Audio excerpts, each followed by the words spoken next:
Hi Brandon. I see that you're in here working on your Illustrator logo. Um, let's look at the document setup.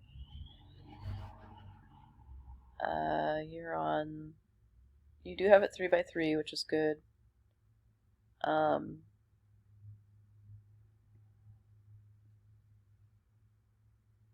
and make sure you're on hopefully you're on high resolution here.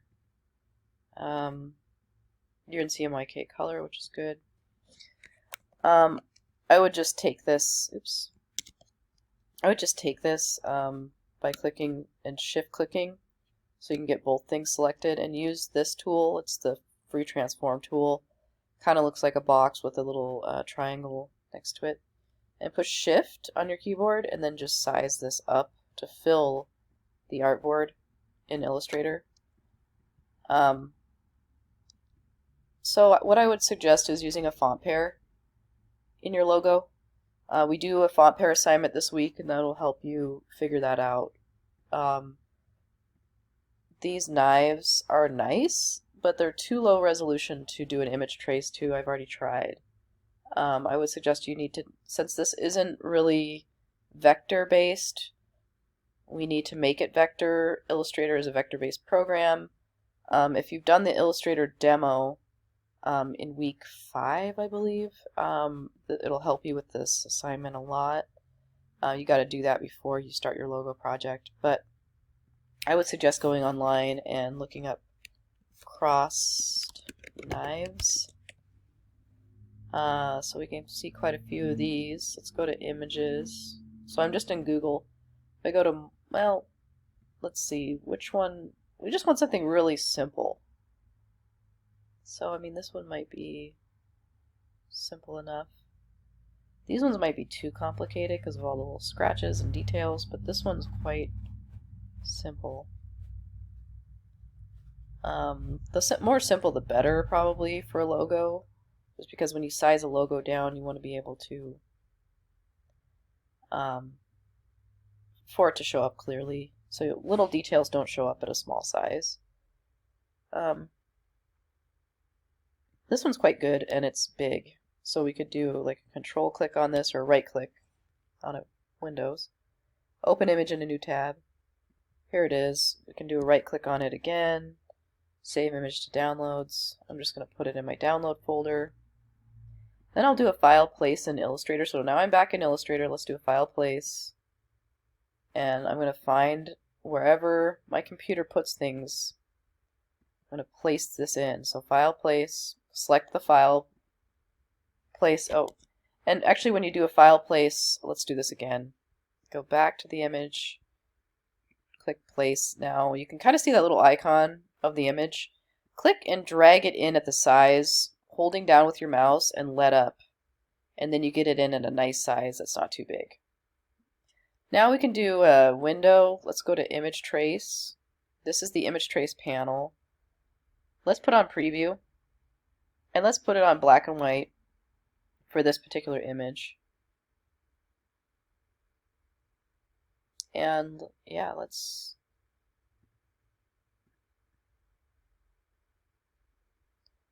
is what it looks like in black and white. I'm trying it in grayscale now. Not much different. So yeah. Take it off preview. Go ahead and push trace.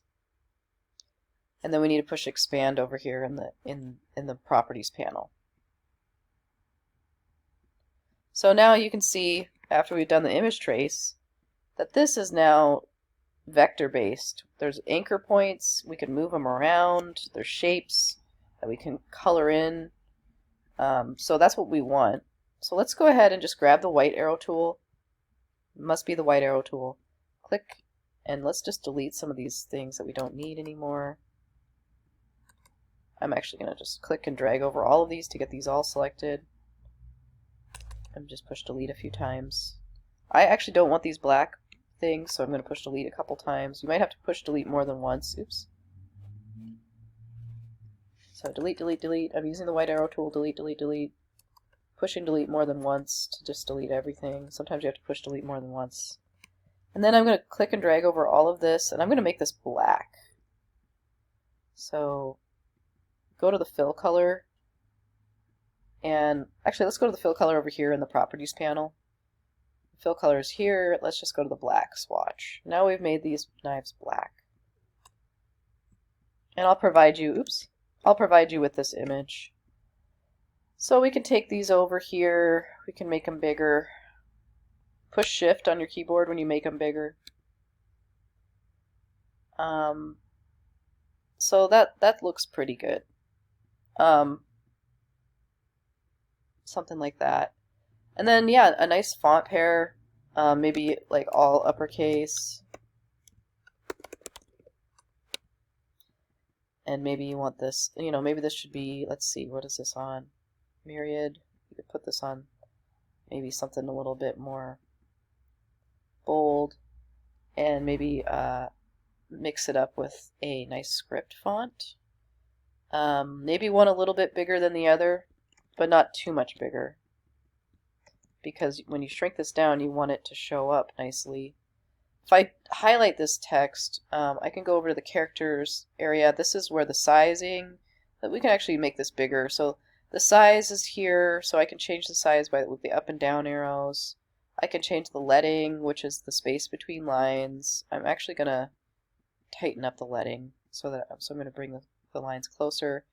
This is the tracking, which is the space between the letters.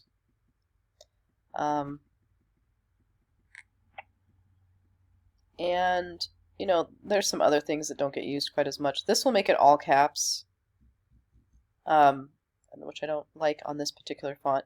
But yeah, so this character area is a great place to go. You might have to click on all the 3 arrows to get more options, but this is the panel for your character. So once you get all of your text looking the way you want it to, like a nice font pair, font pairs are fonts that look good together, that are contrasting in style. Typically, you know, 2 different types of fonts that look good together. This one's more bold, this one's more scripty, like handwritten almost, and they look good together because they're different. This one's a little bigger than that one, which also creates contrast, which is nice. Another thing that's creating contrast between these 2 fonts is this is all uppercase, and this has some mostly lowercase in it, so the uppercase and the lowercase are contrasting in style as well. So I mean, I would say that this would make a pretty good logo. You know, once you get your text looking the way you want it to, you need to right click on the text box and create outlines. And when you do that, that makes it vector based, so we no longer are pixel based. This is also, once we do this, these are shapes now, so we do not want,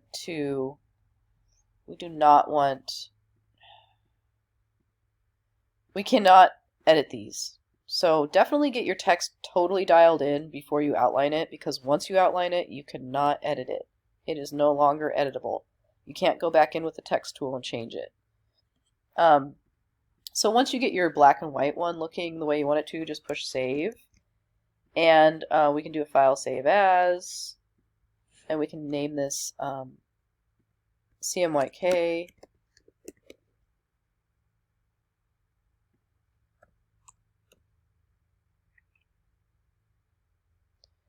Okay, and then push save. Okay. And this is where we can start adding color. So maybe I might want to make this like, maybe I want this to be a really simple color scheme. Like I saw what you had here, but this is a completely different image from your black and white one. So this isn't going to work.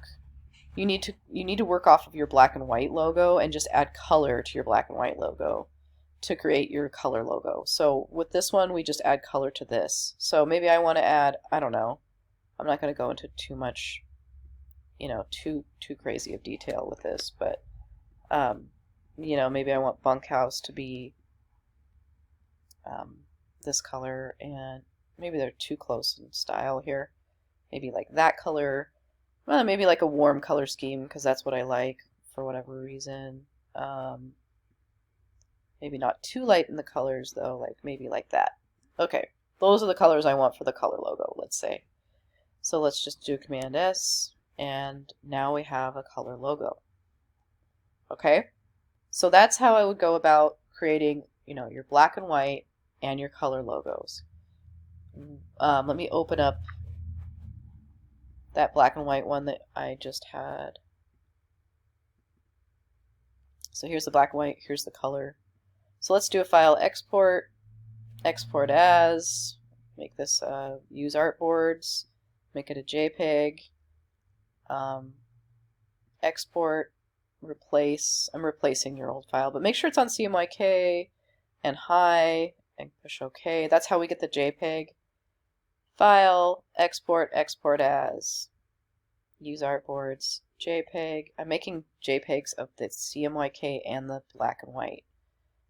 Export, make sure CMYK, high resolution, everything else should look like this, push OK. So now we have the AI files and the JPEG files. See, here's the JPEGs, black and white, CMYK. Here's the AI files, black and white, CMYK. So that's how we can make your logo.